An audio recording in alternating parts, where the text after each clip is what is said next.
Poderoso, vamos dar início aos nossos estudos a respeito do Evangelho de Jesus, para que pedimos a assistência, proteção, nosso bondoso mensageiro, e do nosso anjo da guarda, a fim de que nos esclareça a inteligência, e nos dê o discernimento necessário a nós, os encarnados, e aos nossos irmãos desencarnados, que aqui vieram com a permissão do Pai, para bem compreendermos o que vamos estudar. Rogamos a Jesus, o nosso Mestre e Guia, seja conosco toda a nossa reunião. Em teu nome, Senhor, o seu bendito Filho Jesus, a nossa Mãe Maria, a Ismael, da irmã veneranda, protetora desta casa, damos por aberto a reunião dos estudos desta noite. O vaso. Que cada um de vós saiba possuir o seu vaso em santificação e honra. Paulo, em Tessalonicenses 1, capítulo 4, versículo 4. A recomendação de Paulo de Tarso aos Tessalonicenses ainda se reveste de plena atualidade. O vaso da criatura é o corpo que lhe foi confiado. O homem comum, em sua falsa visão do caminho evolutivo, inadvertidamente procura saturá-lo com enfermidade, lama e sombras, e, em toda parte, observam-se consequências funestas de semelhantes desvios. Aqui aparecem abusos da alimentação, além surgem excessos inconversáveis. Existências numerosas esbarram no túmulo, à maneira de veículos preciosos atropelados ou esmagados pela imprevidência. Entretanto, não faltam recursos da bondade divina para que o patrimônio se mantenha íntegro nas mãos do beneficiário, que é a nossa alma imortal. A higiene, a temperança, a medicina preventiva, a disciplina jamais deverão ser esquecidas. O pai compassivo não se despreocupa das necessidades dos filhos, mas sim os próprios filhos é que menoscabam os valores que a sabedoria infinita nos empresta por amor. Alguns superlotam o vaso sagrado com bebidas fórticas e espontaneas, transformando-os outros em máquinas da dupla carniceira, quando ou não despedaçam nos choques do prazer virtuoso. Em obedecer aos impositivos de equilíbrio na lei divina, reside a magnífica prova para todos os filhos da inteligência e da razão. Raros saem dela integralmente vitoriosos. A maioria espera milagres para exonerar-se dos compromissos assumidos, olvidando que o problema do resgate e do reajustamento compete a cada um. O menor pai terrestre não conseguirá preservar os vasos dos filhos, senão transmitindo-lhes as diretrizes corretas de proceder. Ora, pois, da lição da palavra do exemplo, é imprescindível reconhecer que cada criatura deve saber possuir o próprio vaso em santificação e honra para Deus.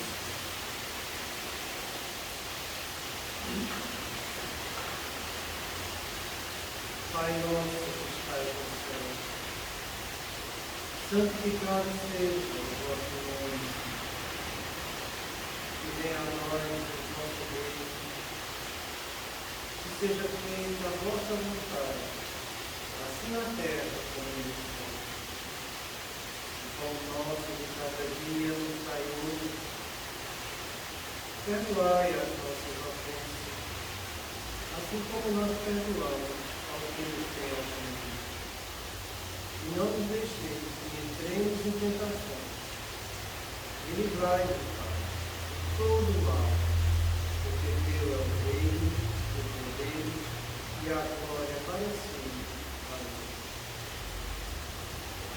Espíritos esclarecidos e generosos, bondosos mensageiros de Deus, que tem disposição a assistir aos homens que conduzidos pelo bom caminho, sustentai-nos nas provas desta vida. Dai-me força para suportá-las sem murmurar. Afastai de mim o mau pensamento e fazer que não dê entrada a nenhum espírito que se tentasse medir e conduzir no caminho do mal. Esclarecei minha consciência tirai-me de sobre os olhos do véu do orgulho, tratai de impedir de perceber e confessá-lo na vida. Aqui, Senhor Jesus, nós nos vamos falar, e nós particularmente velais por ele, e a todos vós, espíritos protetores, envolvidos e interessados, fazer que me torne digno da vossa proteção. Conheceis as minhas necessidades, para ser atendidas segundo a vontade de Deus. E a paz que realiza o coração de Jesus e a paz de toda a terra, possa ser assim dada por todos os corações aqui presentes, tanto encarnados quanto desencarnados, para que possa dessa paz possamos compreender as leis que regem o espiritual e ter a sabedoria de praticá-las em nossa vida diária. Em nome do nosso mestre amado, da irmã veneranda, professora dessa casa, e mestre espiritual de educação, bem como dos nossos anjos guardiões, solicitamos que a água disposta seja purificada em nosso benefício. Que assim seja, damos graças a Deus.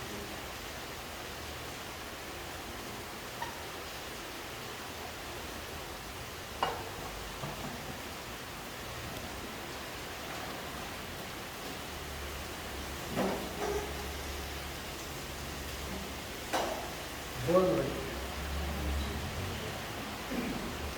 A gente está estudando como se livrar das 4 estufas verdades. E hoje a gente vai ver uma delas. Eu tenho conversado com vocês e falado que todos nós aqui na Terra, no planeta de provas e expiações, a gente vem para passar por 4 grandes pilares de provas, expiações e demissões. A primeira delas é essa que foi lida hoje aqui, pelo nosso amigo Marcelo. É nós com o nosso vaso, nós com o nosso corpo. E o nosso relacionamento com o nosso corpo, ele envolve 3 grandes coisas. Primeiro, a estética. Segundo, a saúde. E terceiro, as doenças. Você saber se aceitar esteticamente como você é. Você saber trabalhar em busca da saúde que seu corpo precisa. E você saber ter aceitação das doenças que a vida vai te convidar. O segundo grande pilar diz respeito a nós com a nossa família. Você com seus pais, irmãos, você com seus filhos, cunhados, genros, aí por diante. O segundo são os nossos compromissos afetivos. Você com a sua parceira ou com o seu parceiro. E o terceiro, somos nós com os comprometimentos socioeconômicos no mundo lá fora. A gente viu a história do nosso irmão aqui, Vicente, que ele já nasceu passando por um problema familiar. Porque embora os pais tivessem afeto por eles, eram pais que sofriam de torturas espirituais. Pais obsidiados, que obrigavam ele a fazer coisas que ele poderia até questionar sendo criança, mas não questionava. Ele aprendeu a ser obediente e fazer o que era solicitado. A gente viu que durante a infância, ele já tinha sua mediunidade praticamente já em funcionamento, e ele recebia diretamente a visita dos inimigos que queriam destruí-lo, bem como da sua avó e dos protetores que instruíam ele no caminho do bem. Ele já nasceu na primeira e segunda infância passando por isso, e passou bem, passou muito bem. Na segunda infância, na adolescência, ele perdeu o seu pai biológico e ganhou um pai adotivo que foi um verdadeiro santo para ele, porque já começou a instruir ele no caminho do bem, mostrando o valor da educação. Isso começou dentro de uma casa espírita, coisa que o pai nem era espírita, mas vendo que o filho necessitava daquilo, abraçou a doutrina espírita para que ele fosse educado. E aí já chama a nossa atenção para uma coisa muito importante.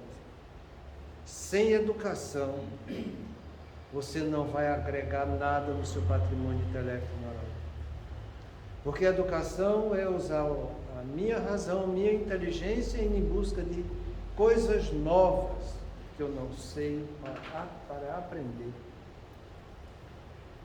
Logo depois, a gente viu aqui ele passar por dificuldades no meio social em relação à sua religião, que vem o que a gente chama das provas socioeconômicas.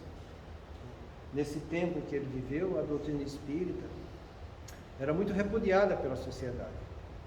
E as outras religiões não amansavam, caíam em cima da doutrina, entende? Você tem uma amostra disso na história que o Chico passou.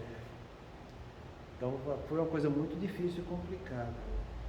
Depois ele teve convite para entrar no narcisismo, porque a melhor porta de você entrar no narcisismo é você ter o seu orgulho ferido e querer responder por ele. Que foi o que a gente estudou a semana passada. Nunca dê resposta para o seu orgulho ferido. Toda vez que sentir que isso está acontecendo, levanta, anda e abre a porta da humildade. Saiba agir com prudência, porque o orgulho só vai te levar para o narcisismo. É você se envaidecer com você mesmo querendo defender o seu orgulho. E a gente viu os convites que ele teve aqui, com calúnias, acusações sem qualquer justificativa, antipatias inexplicáveis, azedume, desprezo, e aí foi por dentro. E ele soube aceitar e agir da maneira correta, não caindo no narcisismo. Então a gente vai ver hoje mais uma das torpes verdades que diz respeito ao sexo. E ele conta o seguinte: a própria esposa, a alma querida que Deus pôs no meu caminho, a fim de torná-lo menos áspero, experimentou cruas perseguições por ser infiel e permaneceu ao meu lado em todos os momentos difíceis. Não resultando favorável a este mecanismo de perseguição, outros surgiram em forma de coima impiedosa por parte de senhoras insatisfeitas e vazias interiormente, que procuravam a compensação sexual, passando a atacar-me com exigências descabidas, em nome de paixões atormentadas e sem qualquer sentido moral. A gente tem visto que toda vez que você está se libertando de uma prova de expiação, aparece outra. André Luiz, num livro, ele costuma dizer: quando acaba-se um problema, sempre surge outro. É assim que é a nossa vida aqui na Terra. Ele passou pela prova e expiação com a paternidade, superou, veio um pai adotivo que foi um anjo na vida dele. Ele superou as dificuldades do ponto de vista religioso, tendo uma casa espírita onde foi estudar. Ele superou a provocação do narcisismo, agindo com bom senso, sabendo viver em paz e não querer mostrar que está certo. Eu acho que essa é a melhor resposta que você pode dar para o orgulho e para o narcisismo. Você saber preservar a paz e não querer entrar no embate, querendo mostrar que está certo. Isso eu acho que é fundamental na vida da gente, sabe? E agora, depois que ele superou essa dificuldade, veio os problemas afetivos. E ele teve da espiritualidade superior uma esposa, como ele diz aqui, foi um verdadeiro anjo no caminho dele. E por ser um anjo no caminho dele, que estimulava ele no caminho do bem, do belo e do bom, por ser um anjo no caminho dele, que estava dando força para que ele fosse adiante, vencesse as dificuldades da vida, ela, só por trabalhar no caminho do bem, foi assediada por espíritos inferiores para tentar dificultar a vida dele. E isso dentro de um lar. A pessoa, quando tem um relacionamento afetivo, sabendo que todos nós temos que passar por provas e expiações, a gente tem que ter o bom senso e a prudência disso. Os nossos companheiros e as nossas companheiras afetivas têm, junto conosco, uma responsabilidade fundamental nas provas, expiações e missões que a gente está passando. Você veja que não é fácil você ter o que ele teve aqui, uma esposa que o acompanhava diretamente. Não precisa a gente ir longe, você veja aqui dentro da casa espírita, quantos casais vêm trabalhando aqui conjuntamente. Se a gente for olhar aqui por cima, só tem um. É o Marcelo, com a sua esposa. Te garanto e te asseguro, com toda certeza, que todos os que estão ausentes receberam o mesmo convite para trabalhar dentro da doutrina espírita. Mas terminaram sendo levados de roldão pelas perseguições da espiritualidade inferior. E terminam se desviando, arrumando certas justificativas que no fundo não passa de racionalização para fugir da sua responsabilidade. Todos irão responder por isso. A gente sabe que quando mergulha aqui na Terra, um dos fatores que é prioritário no nosso plano existencial é o nosso relacionamento afetivo. Tem muitos que vêm que não são para casar, tem muitos que vêm que são para casar, entende? E tem muitos que vêm que não são para casar, que terminam casando, tem muitos que vêm que é para casar e terminam ficando solteiros. Tem de tudo que é jeito. Entendeu? A gente tem um exemplo, por exemplo, no caso de Otávio, no livro Mensageiros, em que ele veio para não casar e tomar conta de 6 irmãos deles adotivos, que foram os anjos dele no mundo espiritual, que libertaram ele e fizeram de tudo para a sua elevação no nosso lar. E quando chegou aqui, ele abandonou os 6 e terminou se casando com uma esposa atormentada, que teve um filho mais atormentado ainda, e ele, de tanto desgosto, terminou se entregando para o alcoolismo e desencarnou antes do tempo. Então a coisa ela é muito complicada, porque a gente complica. E a gente complica porque fugimos do nosso plano existencial. Toda vez que a gente foge no plano existencial, a espiritualidade superior vai formar novas rotas para que a gente aproveite o máximo a experiência que a gente tem que ter nessa encarnação. Então, é normal, eu estou falando normal, faz parte da norma, faz parte da lei, que quando eu me predisponho a ir no caminho do bem, o mal vem me afrontar. Por inveja. Porque é isso que está escrito lá no livro dos Espíritos. Kardec pergunta, por que é que os espíritos inferiores vêm tanto atormentar os homens? Por inveja. Eles não querem que a pessoa vá para frente. Eles querem que você fuja do seu plano existencial. Se você não cumprir seu plano, está muito bem para eles. Porque você perdeu mais uma encarnação. Se comprometeu mais com a lei de Deus e com a sua própria consciência. Eu li uma reportagem ontem, que eu achei uma coisa interessante, sabe? Aqui no Brasil, do ano de 2021, a proporção de casamentos desfeitos para casamentos realizados no Brasil diminuiu de 10 para 24. Em 2019 era 10 para 38. 10 separações, 38 casamentos. Olha a coisa como ficou engraçada agora. De 10 para 24. Mostrando tanto que as pessoas estão se descasando. E eu pergunto para vocês, você acha que isso não vai ter comprometimento do ponto de vista expiatório? Lógico que tem. Tem, vai ter muito, sabe? Quando a gente vai ler o livro Sexo e Destino de André Luiz, que você vê o irmão Félix no Almas Irmãs, que é um braço do nosso lar, ele mostrando o comprometimento que existe com as separações, com as dificuldades nos relacionamentos afetivos. Entende? A gente começa a ver que a amplitude da coisa ela é muito grande. Entende? Porque é analisado todas as nossas encarnações anteriores, nosso comprometimento no mundo espiritual, nosso comprometimento nessa encarnação, as almas que estão envolvidas nisso, entende? A assistência que tem que ser dada para aquele outro que está ficando mais prejudicado ou não. Então, essas coisas todas a gente tem que estudar. A gente tem que ter noção e conhecimento. Para saber que quando você faz um relacionamento afetivo, você está passando por um dos pilares das provas e expiações.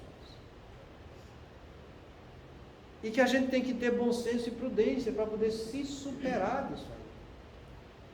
Porque quando você está tendo um relacionamento desfeito, a avaliação ela é feita sobre os dois membros que estão ali envolvidos. Porque não quer dizer que os dois estejam errados. Um pode estar certo, o outro pode estar errado. Os dois podem estar errados. Entende? E aí você tem que ver isso, porque aquele que não está errado, ele vai adiante, ele segue. A assistência espiritual sobre ele é imensa. Aquele que está equivocado, paciência. Ele vai ter que colher os frutos do equívoco dele. Então isso tudo é muito bem pesado e medido. Não pense você que numa separação está sempre os dois sendo comprometidos. Não, não é desse jeito. Entende? Existe alguém que é mais comprometido do que o outro. Isso tem que ser muito bem avaliado, pesado e medido. Porque Deus vai ajudar aquele trabalhador no caminho do bem, entende? E vai ter que aguardar as decisões da experiência daquele que resolveu treinar no caminho equivocado do bem. Tá? Para que quando ele acordar, as coisas voltem à sua normalidade. Então, e faz parte do nosso relacionamento afetivo, entende? Quando você está indo no caminho do bem, entende? Todos serem assediados, principalmente seu parceiro ou sua parceira. É natural que seja assim. Entende? E o que é mais interessante, sabe, é que a gente vê as pessoas falando isso, e a gente atende aqui na Casa Espírita, no atendimento fraterno, muitos dizerem, entende, que não foram dar apoio ao seu parceiro porque aquilo era uma coisa que só trazia perturbação para eles. E na verdade a gente não tem que encarar isso como perturbação, mas apenas como um exercício moral da gente se superar diante dessas dificuldades, porque era isso que ela fazia. Mesmo passando por as dificuldades, ela estava do lado dele, ela acompanhava ele, ela frequentava com ele a reunião, ela estudava com ele, entendeu? Ela não desistia e dava sempre força para que ele fosse adiante. Era o estímulo para a motivação que ele precisava. A gente tem falado para vocês aqui a respeito da força sexual que a gente tem. Essa força sexual que todos nós temos, ela tem, nós encarnados, duas grandes representações. Uma que diz respeito ao nosso corpo e outra que diz respeito ao nosso lado espiritual. O que diz respeito ao nosso corpo é a parte de erotismo através da prática do ato sexual. Diz respeito também à nossa reprodução. Entende? A gente já estudou, já viu isso, que a reprodução não é só um problema da mulher, o homem também ingesta a coisa. Então você usa a sua energia sexual do ponto de vista animal, entende? Nos prazeres que o sexo te dá, que é a parte erótica e também na reprodução. As duas outras fontes que a energia sexual vai te fortalecer é do lado espiritual. Uma chama de interação. Nessa interação existe uma troca de fluidos de perispírito a perispírito, pela própria força da energia mental. Você tem um exemplo disso? No livro A Vida Continua, quando o irmão ele é questionado por... como é que é o nome dele? Esqueci o nome dele. Ele é questionado onde é que estava a esposa dele que não estava convivendo com ele. Ele fala, minha esposa ainda está encarnada. E ela fala, mas você não sente falta dela? Ela não sente falta de você? Ele fala, não. Porque a interação sexual que existe entre nós é suficiente para manter o nosso equilíbrio, sabe? Então, é nesse sentido que a gente tem que entender que existe uma permuta de fluidos do teu corpo espiritual e da tua mente para alimentar o outro nas dificuldades que o outro está passando. Então, isso que ela fazia aqui com ele era essa força espiritual que acontecia. Eles se integravam um com o outro, se alimentavam reciprocamente. Não precisava de ter aproximação carnal. O próprio ser espiritual, com a sua atitude mental, que é uma energia diferente da energia espiritual, junto também com a energia espiritual, se integravam um com o outro. E assim eles vivem, tanto encarnados quanto desencarnados nessa interação. E a outra força sexual que a gente usa bastante é o que a gente chama de força de canalização, em que você vai canalizar do ponto de vista horizontal e do ponto de vista vertical. Do ponto de vista horizontal, entre as trocas de energias que existem através da fraternidade entre os amigos. Existem amigos que nos alimentam.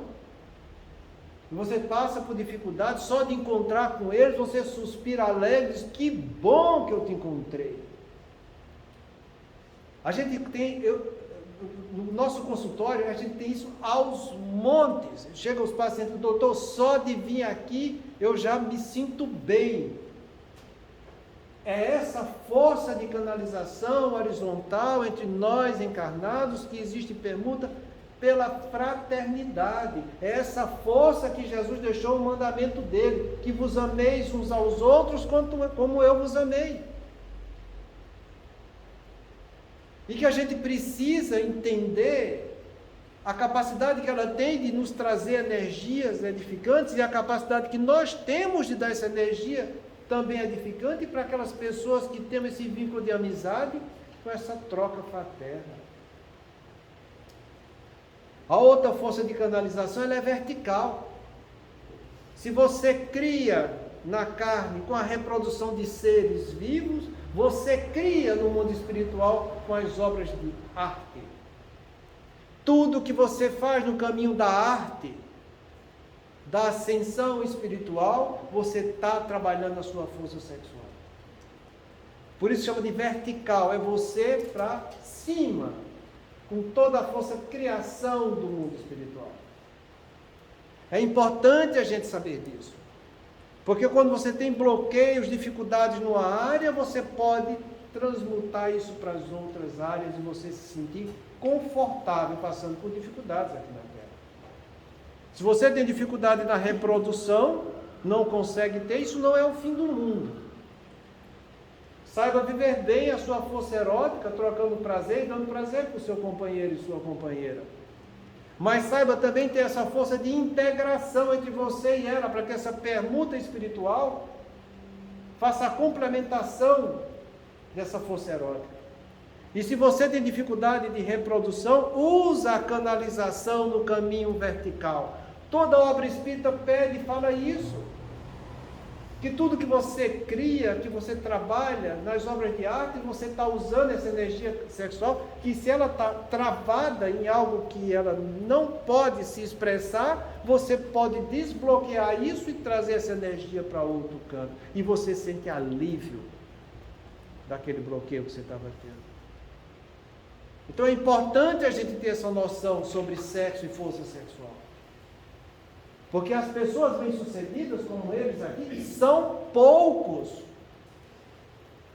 Divaldo fala que aqui na Terra, mais de 95% dos relacionamentos afetivos entre homens e mulheres são expiatórios nos dias de hoje.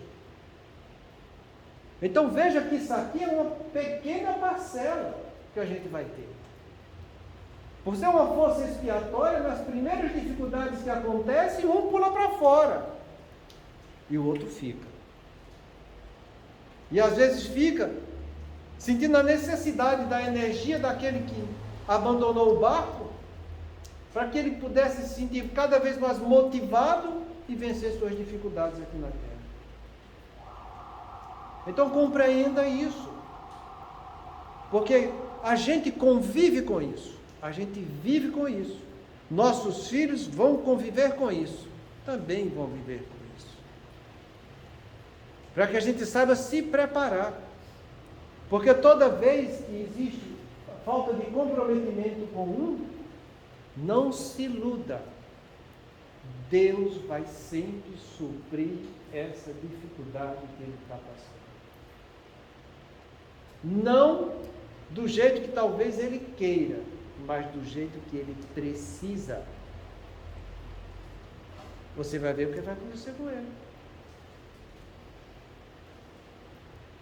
Então, se eu sinto a falta de um outro que era importante na complementação do meu trabalho, tanto do ponto de vista físico quanto espiritual, e um não vai adiante, tenha calma.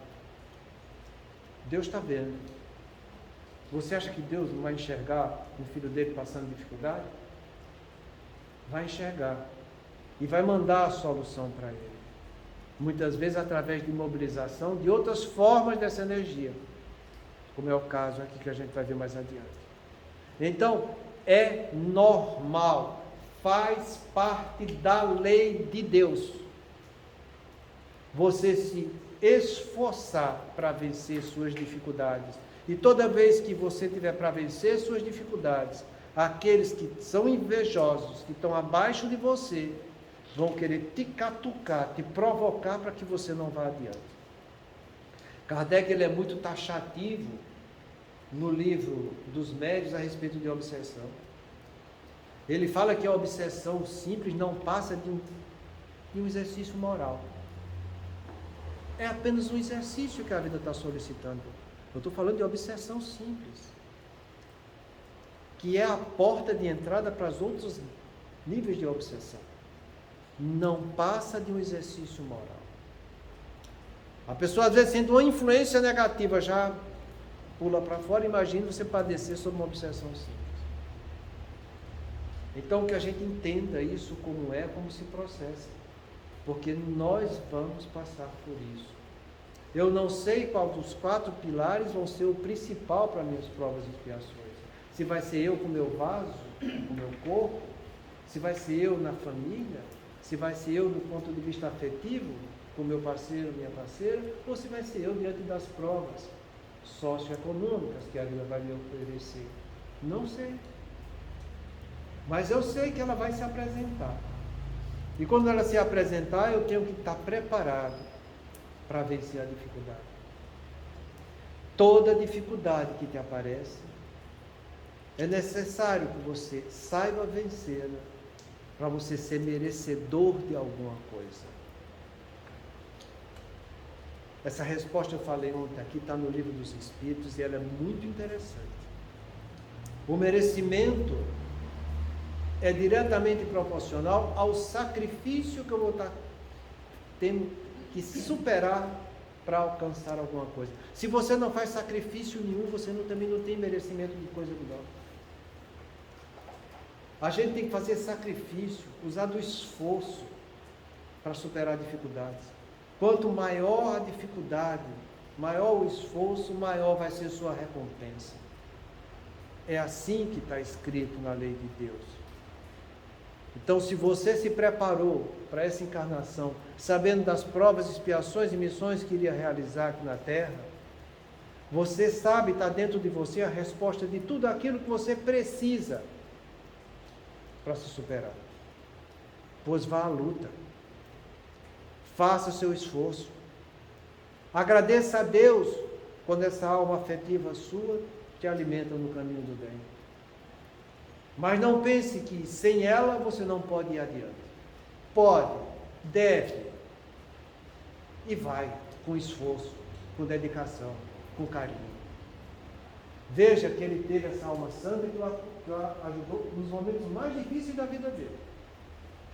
E ao mesmo tempo, mesmo com a perturbação que ela tinha da espiritualidade, para abandoná-lo como esposa, deixando ele só nos embates da vida, eles se superaram muito bem. E mesmo depois disso, como eles não conseguiram agir por aqui, com ela, tentaram influenciar através dele. Olha, no livro em que Divaldo descreve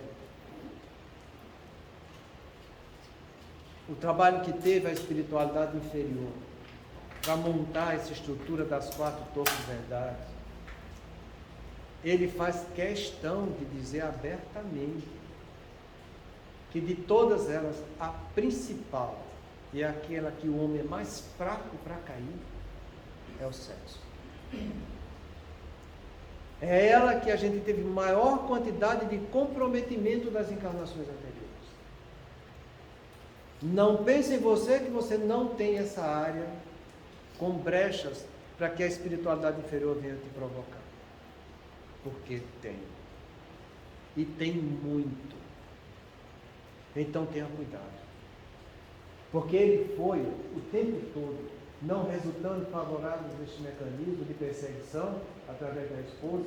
Outros surgiram de forma coima, em forma de coima impiedosa, de castigo impiedoso, por parte das senhoras insatisfeitas e vazias interiormente, que procuravam a compensação sexual. E eu acho bonito esse termo que ele usa aqui. Coima impiedosa, castigo impiedoso em cima dele, provocando, catucando, recebendo cantada de mulher em cima de mulher. Isso você passa por essas dificuldades, mas saiba dizer não. Saiba dizer não. Porque é muito delicado depois que você cai numa pseudo-legítima verdade dessas. Você vai ser provocado por isso, passando a atacar-me com exigências descabidas, em nome de paixões atormentadas e sem qualquer sentido moral. É aqui que fala algo o que a gente precisa fazer. Ter a capacidade, a perspicácia de usar o nosso discernimento. Porque é ele que vai mostrar o caminho moral que a gente vai estar seguindo. Essa capacidade de ter discernimento que nasce da nossa consciência ética, sabe? A gente tem falado para vocês, e a gente não está inventando coisa, porque isso também está no livro dos Espíritos. Eu acho que a questão, eu até estou gravando já o número dessa questão, acho que é 647, é por aí, né? Em que ele explica para Kardec que o homem, quando sai do reino animal e entra no reino hominal, a sua consciência desabrocha. E ela desabrocha sobre 3 pilares. Consciência do futuro, coisa que o animal não tem. O animal só vê o presente. E também um pouco do passado, porque quando se adestra ele aprende com as experiências do passado para fazer aquele adestramento no dia de hoje. Mas o animal não sabe que vai ter um amanhã. Essa consciência do futuro, quando a gente a ganha, a gente tem a percepção de Deus e de um mundo extramaterial. É por isso que os seres primitivos, e a gente tem pessoas como os silvícolas aqui, entende? Eles percebem que existe um mundo extramaterial, eles percebem que tem um Deus, então tem um Deus do trovão, tem um Deus que nasce da chuva, do relâmpago, de tudo que é coisa, entende? Porque eles têm essa visão que além da carne existe algo mais. É essa consciência do futuro que vai, quando bem trabalhado por nós, trazer esse sentimento de esperança. Eu sei que eu sofro hoje, mas eu tenho a esperança de receber isso amanhã. Por isso que Jesus veio trazer para a gente as bem-aventuranças. Que a gente vai ter essa esperança no mundo espiritual, sabe? Todos os 10 mandamentos, as 10 bem-aventuranças se resumem nisso aí, nessa esperança. A gente ganha também a consciência ética, que você começa a discernir o que é certo, o que é errado, o que é bom e o que é mal. E é essa consciência ética que desabrocha na gente, nesse atributo que a gente chama de discernimento. E você tem também a sua consciência moral, que faz você analisar, ponderar daquilo que você vai fazer em relação a você e aos outros, sabendo que você vai ser responsável por seus atos e assumir as consequências dele. Isso vai trazer o que a gente chama de senso moral, que são os sentimentos que condizem com a moralidade. É tua consciência moral que desenvolve o senso moral. Esse senso moral aprimora a tua consciência moral. A coisa se entrelaça uma com a outra, e todo mundo tem, e é assim que a gente funciona do ponto de vista mental. Então, quando ele sabia das dificuldades, ele ia atrás do sentido moral, o senso moral, os sentimentos que condizem com a moralidade. Então ele analisava o que ele iria fazer em relação a ele e aos outros, tanto aquela que estava provocando, quanto a mulher dele que estava trabalhando em seu benefício. E analisando o que ele ia fazer, sabendo que ele seria responsável, iria assumir as consequências, ele sabia o senso moral do que devia ou não devia realizar. Então tudo se resume nisso aqui, o sentido moral daquilo que eu vou fazer. Toda vez que você for dar uma resposta ou alguma coisa que esteja te provocando e que esteja gerando em você alguma inquietação, analisa o sentido moral daquilo. Porque você tem essa resposta em você. E é como a gente sempre tem falado, entende? A nossa consciência, ela é incorruptível, não tem como você corromper a sua consciência. Você pode até tentar embotá-la, você pode tentar anestesiá-la, você pode até viver de uma maneira equivocada aqui na Terra, dizendo, mas eu não preciso pensar nisso. Eu quero mesmo é curtir a vida. Você pode fazer isso? Pode. Mas e depois? Quando a morte te visitar?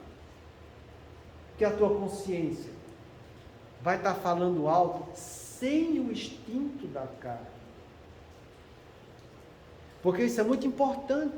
Quando eu estou em um corpo, esse corpo de matéria faz acordar em mim os instintos que existem em mim. Você pode dar vazão aos seus instintos? Pode, a maioria faz isso. No planeta de provas e expiações, onde predomina o mal sobre o bem, é o que a gente mais faz. É viver de instinto. Vê o que aqui Daniel Kahneman fala a respeito de inteligência emocional? Que mais de 70% vive de instintos e de hábitos sem nem perceber o que está acontecendo. Vê o que os trabalhos de neurociência mostram a respeito disso? Que não chega a 10% das pessoas que têm inteligência moral, inteligência emocional, para trabalhar de uma maneira consciente do que estão realizando. A grande maioria de nós vive mergulhado nos instintos e nos hábitos. Instintos esses que o corpo te oferece. Por isso que as pessoas, quando vão encarnar, que estão no mundo espiritual, prometem mundos e fundos. Vou fazer, vai dar certo. Treinou. Lê os Mensageiros de André Luiz. Treinaram 30, 40, 50 anos no mundo espiritual. Eu vou fazer. Quando chega aqui, que sente o corpo com os instintos, chamando ele para aquilo que ele gosta de fazer, e gosta porque fez antes e sentiu prazer com aquilo, a coisa muda de figurinha. E a pessoa deixa os instintos tomar conta dele. Ele tem a capacidade racional de saber o que é certo? Tem, mas ele não usa, porque para usar ele precisa estudar. Foi o que ele fez no começo, estudou dentro de uma casa espírita. Ele teve essa oportunidade que a vida deu. Ele não teve um pai e uma mãe que o levasse no caminho espírita, mas teve um pai adotivo que levou ele para esse caminho. É esse estudo que deu as bases que ele precisava ter para poder ter senso moral. É assim que a vida faz com a gente. Dentro de nós, de cada um de nós, a gente tem todas as respostas que a gente precisa para vencer nossas provas e expiações. Se você diz que não está tendo, é porque você foi preguiçoso e não estudou com aquilo que a vida te ofereceu. Porque a vida oferece, isso faz parte do programa existencial. Quando eu monto um propósito para a minha encarnação, como esses amigos que estão no livro Os Mensageiros, que você estuda 30, não sei lá quantos anos no nosso lar, e se prepara para vir, e diz que vai vir, que vai vencer, essa espiritualidade boa e amiga que monta um programa em cima do teu propósito. Está aqui, ó. Montamos isso aqui para você. Você vai nascer desse pai, dessa mãe, você vai nascer, ter essa oportunidade de estudo, vai ter essa possibilidade de desenvolver isso aqui, ali, acolá, vai casar com fulano, ciclano, ter filho, monta tudo. Aí a gente chega aqui, não dá valor a pai e a mãe. A gente chega aqui, não dá valor ao estudo. A gente estuda para passar de ano, não estuda para aprender. A gente estuda para se libertar das nossas obrigações e não para usar essas obrigações na edificação do nosso espírito. A gente tem nossos relacionamentos afetivos e muitas vezes não sabe dar valor para eles, ou então dá valor demais e fica brincando de sexo. Imagina você brincar de sexo, que é a primeira torpe verdade que todos nós temos graves comprometimentos. Imagina o que é que vai acontecer com isso. Se vai dar a coisa certa na sua vida. Não dá certo, gente. Então que a gente saiba entender que nós precisamos, para vencer as nossas dificuldades, seja elas quais forem das provas e expiações que você esteja passando, seja elas quais forem das 4 torpes verdades que você esteja para vencer. Essa palavra aqui é a resposta de tudo. O senso moral, que é criado através da consciência moral, quando você vai ponderar, analisar, medir, pesar o que você vai fazer em relação a você e aos outros que estão sendo envolvidos, tendo a capacidade de perceber que você vai ter responsabilidade pelos seus atos e assumir a consequência disso. É aí que nasce essa palavra chamada de prudência. Tem uma frase de André Luiz que é chocante. Ele fala que nem a caridade exclui a prudência. As pessoas dizem, a doutrina espírita diz que fora da caridade não há salvação, mas nem a caridade exclui a prudência. Porque é essa consciência moral que vai desenvolver tua consciência ética. E é isso que vai te trazer progresso para o teu espírito. Então saiba desenvolver esse senso moral.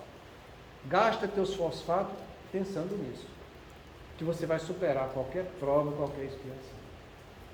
Muita paz a todos.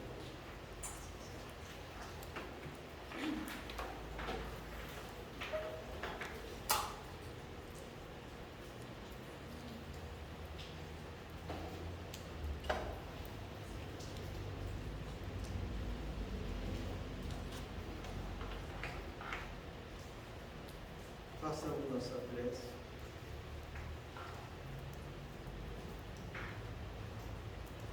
Pensando em nossos irmãos.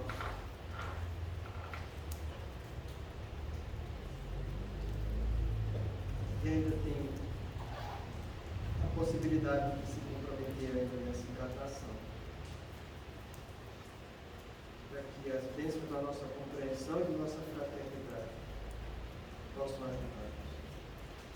Senhor de infinita bondade, do santuário da oração, marco renovador do meu caminho, não te peço por mim, Espírito da individualidade, para quem reservasse os tribunais da tua excelsa justiça. A tua compaixão é como se for o orvalho da esperança em minha noite moral. Isso basta ao rever o pecador que tem sido. Não te peço, Senhor, pelos que choram. Clamo por teu amor e benefício dos que fazem as lágrimas. Não te venho pedir pelos que padecem.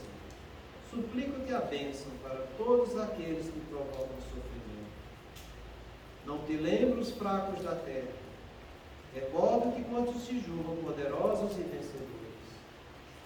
Não intercedo pelos que soluçam de fome. Rogo-te amor para os que desfrutam o pão. Senhor Todo-Poderoso, não te trago os que sangram de angústia, relaciono diante de ti os que golpeiam o inferno. Não te peço pelos que sofrem injustiça, rogo-te pelos empreiteiros do crime. Não te apresento os desprotegidos da sorte, sugiro o teu amparo aos que estendem a aflição e a miséria. Não te imploro mercê para as almas traídas, exorto-te o socorro para os que tecem os fios envenenados da ingratidão. Pai compassivo, estende as mãos sobre os que vagueiam nas trevas, anula o pensamento insensato, cerra os lábios que induzem a tentação, paralisa os braços que apedrejam, detém os passos daqueles que distribuem a morte. Ajuda-nos a todos nós, filhos do erro, porque somente assim, ó Deus piedoso e justo, poderemos edificar o paraíso do bem com todos aqueles que já te compreendem e obedecem, extinguindo o inferno daqueles que, como nós, se atiram desprevenidos aos insanos trodeirinhos do mal. O tempo não para. Se agora encontras o teu ombro, não ouvides que a tua ação de hoje será a luz ou a treva do teu amanhã. Pai amado, que possamos nos esforçar a cada dia mais para que nos tornemos dignos e merecedores da assistência dos bons espíritos, a virem nos fortalecer nos momentos de provas e expiações. Ajuda-nos, Divino Mestre, a fortalecer em nós a nossa fé, com discernimento, com prudência, com razão, para que possamos caminharmos lado a lado convosco, combatendo o bom combate, e que possamos, a pequenos passos, vencer as trevas que ainda se encontram em nós. Que possamos, Pai, com vigilância, com prudência, unidos à oração, desenvolvermos as nossas virtudes. Pai nosso que estás nos céus, santificado seja o vosso nome. Venha a nós o vosso reino. Seja feita a vossa vontade, assim na terra como no céu. O pão nosso de cada dia nos dá hoje. Perdoa as nossas ofensas, assim como nós perdoamos a quem nos tem ofendido. E não nos deixeis entregues às tentações, mas livrai-nos